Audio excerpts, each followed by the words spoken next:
Good morning, and welcome to the International Recovery Forum 2025. On behalf of the International Recovery Platform and its steering committee agencies, it is my great pleasure to welcome you this morning to the International Recovery Forum 2025, Achieving Resilient Recovery in a Changing World, reflecting on 30 years since the great Hanshin-Awaji earthquake.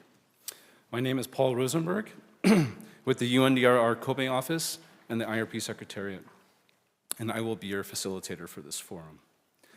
The International Recovery Forum is an annual conference that brings together a broad range of stakeholders to share knowledge, exchange experiences, and to discuss opportunities and challenges for building back better from disasters. On behalf of the International Recovery Platform, I'm very pleased to welcome all of our participants from around the world today. The forum today builds on decades of lessons from Japan and beyond, addressing recovery challenges across diverse contexts, underscoring the urgent need to build back better and to improve recovery readiness, especially as communities worldwide grapple with increasingly frequent and severe hazards. Today's discussions will directly inform the work of the International Recovery Platform and its partners, shaping efforts to advance recovery readiness globally. By translating hard-earned insights into actionable strategies, we aim to contribute to the World Resilient Recovery Conference this June and the development of a global call to action for resilient recovery readiness. Through this, we hope to break the cycle of vulnerability, accelerate progress towards sustainable development, and foster better recovery outcomes. We are honored to have a distinguished group of speakers and moderators representing disaster-impacted communities from Japan and from around the world in the forum today. And we are all looking forward to their discussions and to your active engagement. Before we open our first session, I just have a few words of housekeeping to guide your participation. The forum today offers simultaneous interpretation in English and Japanese. For the participants in the venue today, simultaneous interpretation is available to you through the provided headsets.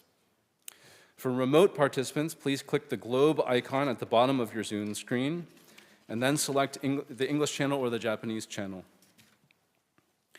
Today, we will also be using the Vivox platform to take participants' questions and comments for the speakers. Both our audience members in the venue today and participating remotely will use the same platform. You may submit questions through the Vivox system, which can be accessed via the QR code or the link you see on your screen. And for those participants who are joining us here at the conference venue, these links are also available in your printed program. You may enter your questions at any time, and we will do our best to translate any questions for the panelists as needed. Please kindly note that it will not be possible for our panelists to reply to all of the questions we received today.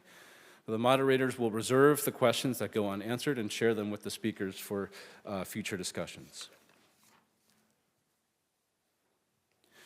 So thank you all for joining us today, and now we are going to begin our program. We're very pleased to present a special video that was recorded by Mr. Kamal KISHORE, the Special Representative of the United Nations Secretary General for Disaster Risk Reduction and the head of the United Nations Office for Disaster Risk Reduction.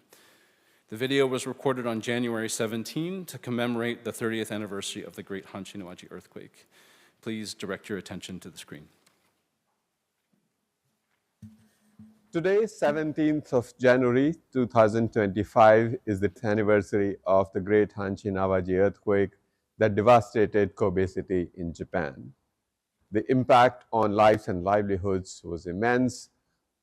So many lives were lost, thousands of people died in that event. There was massive impact on infrastructure, including on port infrastructure, on highways, critical services, water supply, gas supply, electricity, sanitation services were badly affected. It was an event which shaped the global discourse on disaster risk reduction in many ways. Kobe City rebound from the earthquake in a remarkable way. The kind of recovery that Kobe City carried out became a new benchmark for post-disaster recovery, not just in Japan, but globally. I want to highlight three specific things that Kobe did remarkably well. Number one, in the aftermath of the earthquake, rather than rushing into reconstruction, they carefully reorganized their land use plan so that it was sensitive to the risks that the Kobe city was exposed to. The second thing that it did was it provided transitional housing to people who were affected by disaster so that the long-term housing could be done in a more systematic, deliberate way with strict enforcement of building codes so that it's safer to future disasters. And the third thing is that the way it recovered infrastructure, for example, port infrastructure, I have personally seen how the port sector recovery happened in Kobe earthquake. It is really remarkable in terms of how you build back better. Long before the term build back better became fashionable across the world, Kobe actually implemented it. And not just that, 10 years after the earthquake, Kobe City hosted the second World Conference on Disaster Risk Reduction, which led to adoption of Hyogo framework for disaster risk reduction, and 10 years further down into Sendai framework for disaster risk reduction. It's really a very inspiring story as to how you can turn a disaster into an opportunity to raise awareness of the risk that the world faces and really mobilize not just local, but global commitment for disaster risk reduction. It is really wonderful that Japan has generously and openly shared its experience and used its own experience to guide resilience building efforts, not just at home, but globally.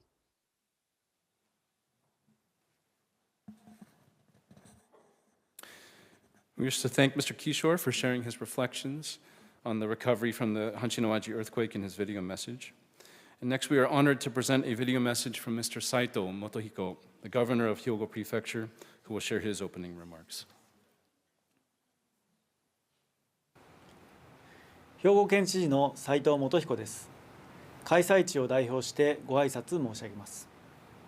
この国際復興支援プラットフォームは、2005年に神戸で開催された第2回国連防災世界会議の成果として創設されました。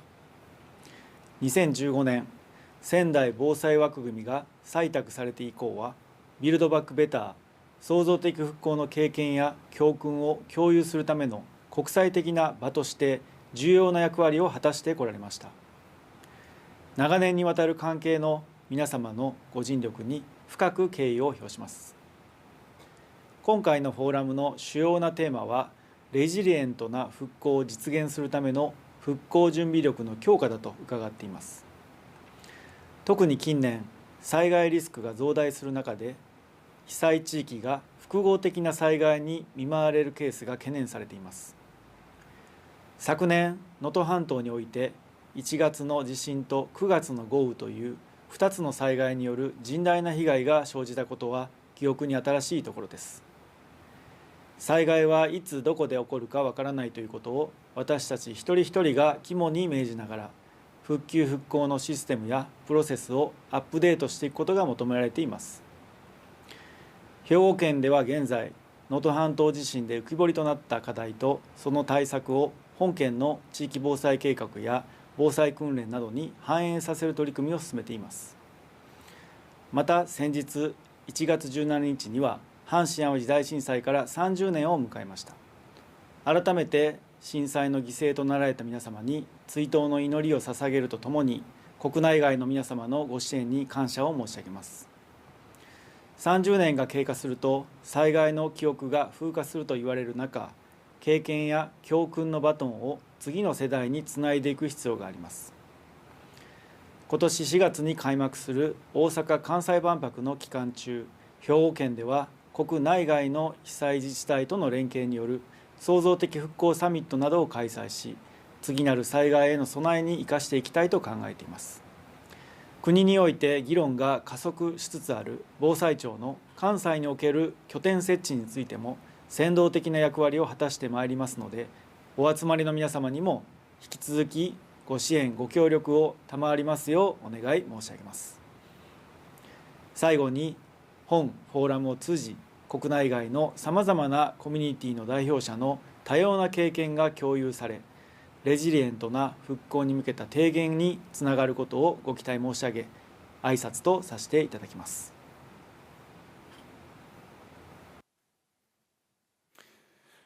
Thank you very much, Governor Saito, for your thoughtful remarks and for Hyogo Prefecture's continued leadership in disaster risk reduction. Now it's my honor to introduce our next speaker, Mr. HARA Hiroaki, Vice Minister for Policy Coordination in the Cabinet Office for the Government of Japan. Mr. HARA, please go ahead.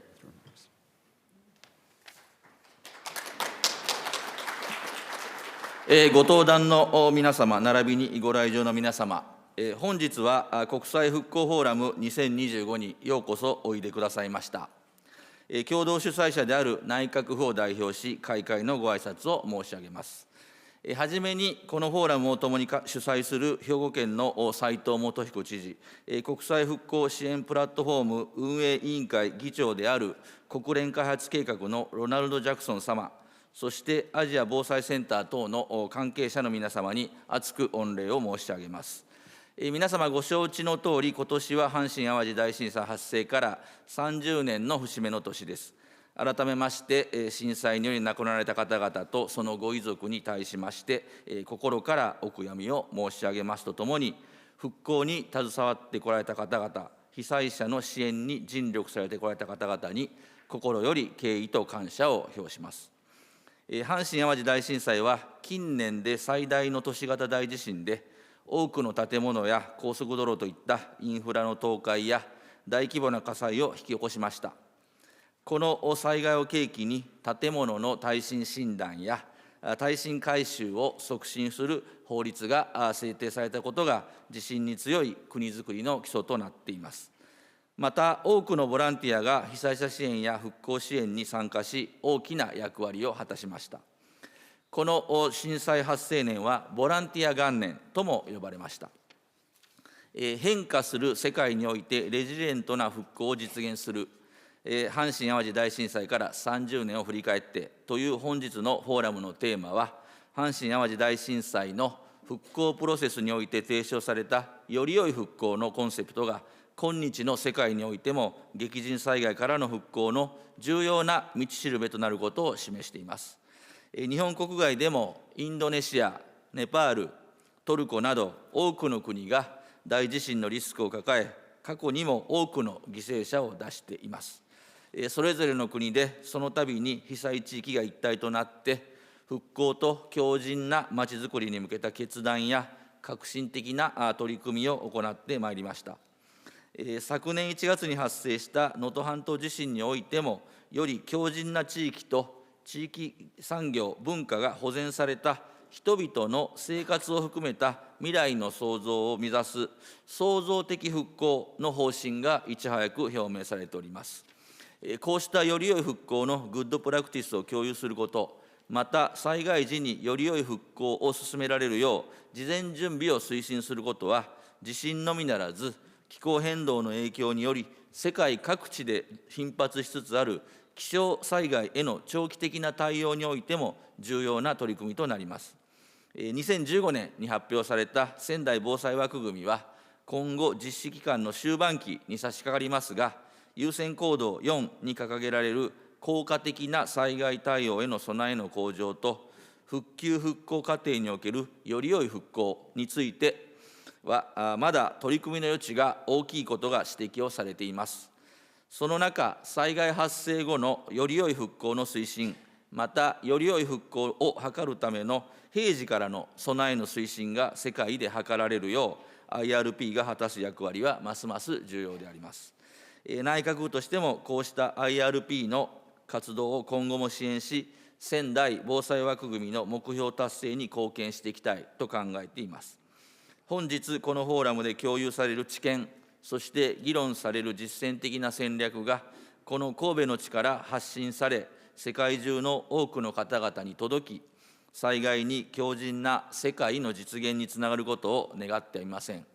ご清聴ありがとうございました。ご挨拶といたします。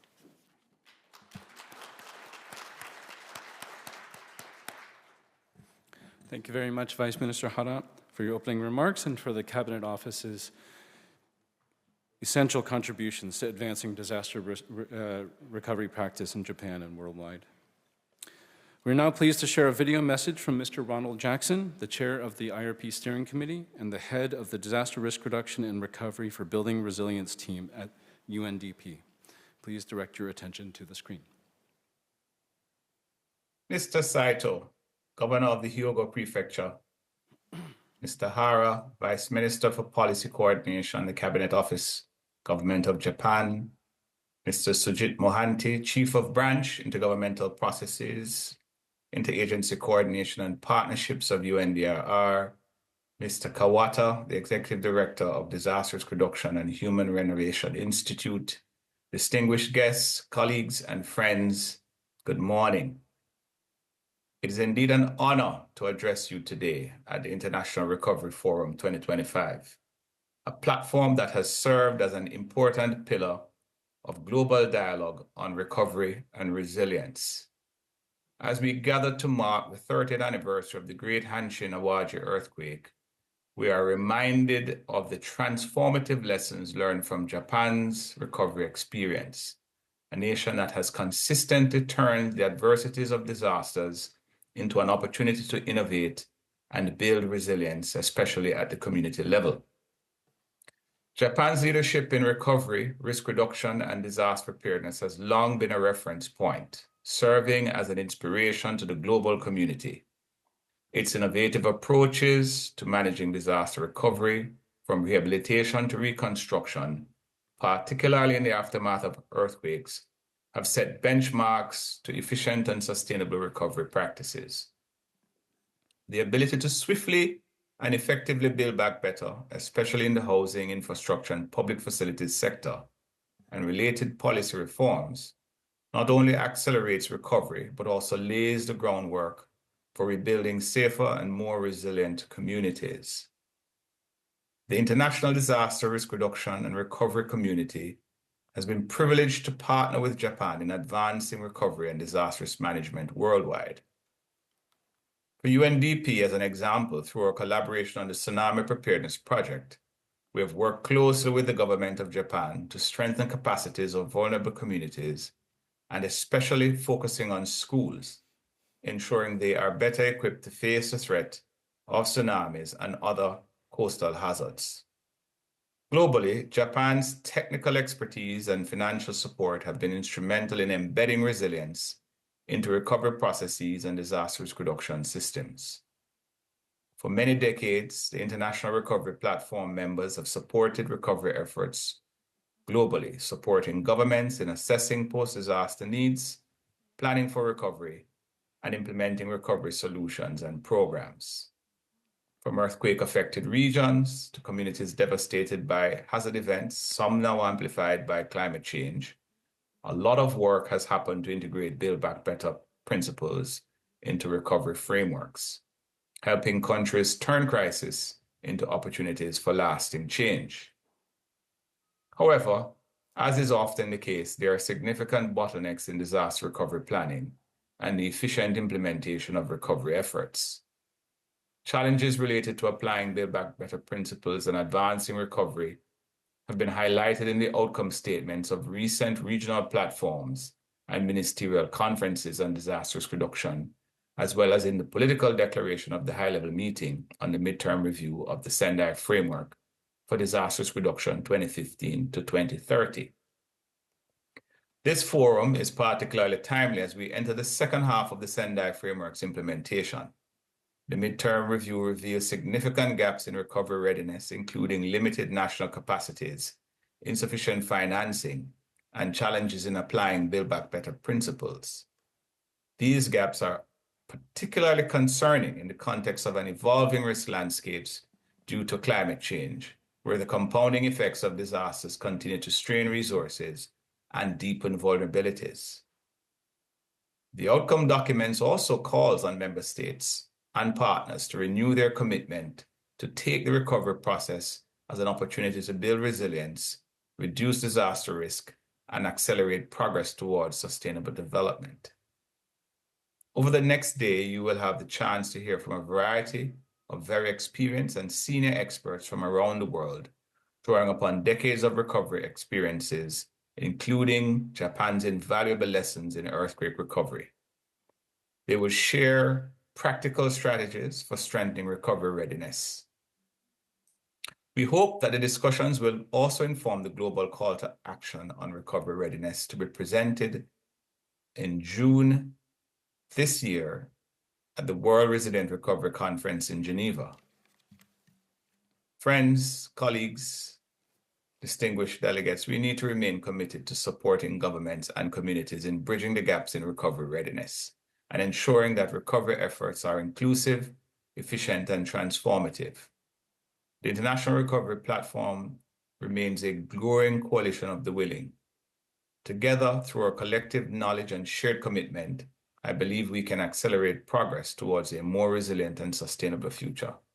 Thank you for your attention, and I look forward to the valuable insights and recommendations that will emerge from this forum.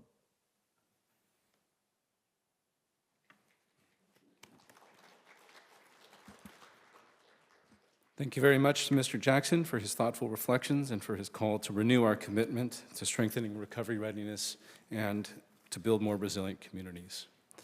Now it's my pleasure to hand the stage and podium over to Mr. Sujit MOHANTY, the Chief of Branch for Intergovernmental Processes, Interagency Cooperation and Partnerships at the United Nations Office for Disaster Risk Reduction. Mr. MOHANTY, please, you have the floor. Thank you very much. Excellency Vice Minister HARA, colleagues, excellencies, ladies and gentlemen, very good morning. It's really my privilege to welcome all of you to this International Recovery Forum 2025 here in the city of Kobe, a city whose remarkable recovery story and resilience stories, as eloquently put forward by the Special Representative of the Secretary General just before a while ago, really shapes the global discourse, the global agenda of disaster risk reduction. I extend my sincere gratitude to the Cabinet Office of Japan, the Hyogo Prefecture government, the IRP Steering Committee, and all our valued partners who have made this forum possible today. Colleagues, this year's forum, as you know, is particularly significant as we commemorate the 30th anniversary of the Great Hanshin-Awazi earthquake.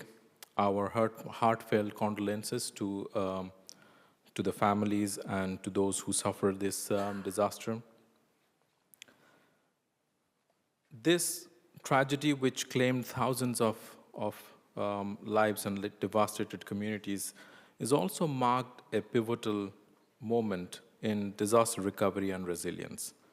It introduced the concept of creative reconstruction as an approach focused not only on rebuilding, but also on reimagining and revitalizing the communities to be more resilient, inclusive, and prepared for future disasters. These principles were the foundational elements of the Hyogo Framework for Action, as well as the preceding one, the Sendai Framework for Action, which championed the concept of Build Back Better as a global priority. Colleagues, in this forum, I would like to convey a few key messages. First, we really need to advance and scale up the principle of creative reconstruction and Build Back Better as a standard practice. As a standard practice and not just an aspiration, or not just something that we would like to achieve, but something that becomes our regular work or regular practice. We know that while progress has been made in disaster risk reduction, the midterm review of the Sendai Framework, the number of different events in the past, the regional platforms for disaster risk reduction, the previous global platforms, really told us that there are still gaps when it comes to recovery practices. And there are barriers that hinders recovery efforts, leaving vulnerable communities exposed to future risks. This anniversary reminds us the critical need for revisit the lessons from Kobe and other recovery efforts worldwide, and to ensure that the Build Back Better elements, the creative reconstruction, those which are propagated, learned through these events, are practiced. Secondly, we need to make recovery readiness as a cornerstone of resilience. Colleagues, as you know, the theme of this year's forum, Achieving Resilience Recovery in a Changing World, is a clear call in the face of increasingly complex and interconnected risk. The way we are perceiving risk or facing risk has been changing due to the nature of the society, due to the interconnectedness, the cascading risks, and also due to the climate change, which we are facing more complex sort of risks to manage. And the call to action which was made in the Asian Ministerial Conference in Disaster Risk Reduction in October 2024 underscores the recovery readiness is essential to reducing vulnerabilities, enhancing resilience, and ensuring a long-term growth. By investing in recovery readiness, countries can accelerate recovery timeliness, and foster inclusivity and reduce further risks. And the third point I would like to make is that we need to take a collective responsibility to shape the global call to action on recovery readiness.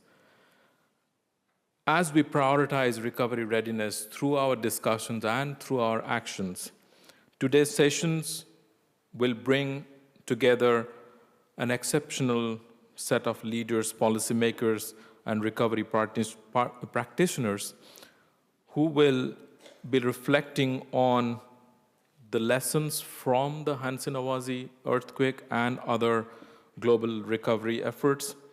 And we aim to identify what was worked, what did not, and address gaps where we have fallen short.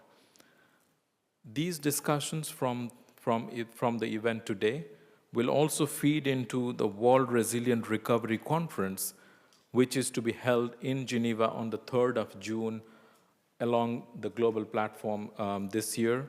And the aim here in this conference would be to come up with a global call to action. And that's a practical, actionable global call to action that will help moving the recovery readiness agenda forward. And we hope that today's discussion will certainly feed into those, the global call to action and shaping that global call to action. And finally, colleagues, as we mark this milestone, let us honor the resilience and determination of the people of Kobe and Hyogo Prefecture. Their ability to rebuild their city into a model resilience has left a lasting legacy that continues to guide our work today. This forum really provides an opportunity to build on those lessons and others in globally. And we look forward to your participation and the rich discussion which we are aiming to have in today's forum, and looking forward to take that forward in the coming months and years. Thank you very much. Thank you very much, Mr. Mohanty, and to all of our speakers in the opening session for helping us to set the historical and global contexts to begin our discussions today.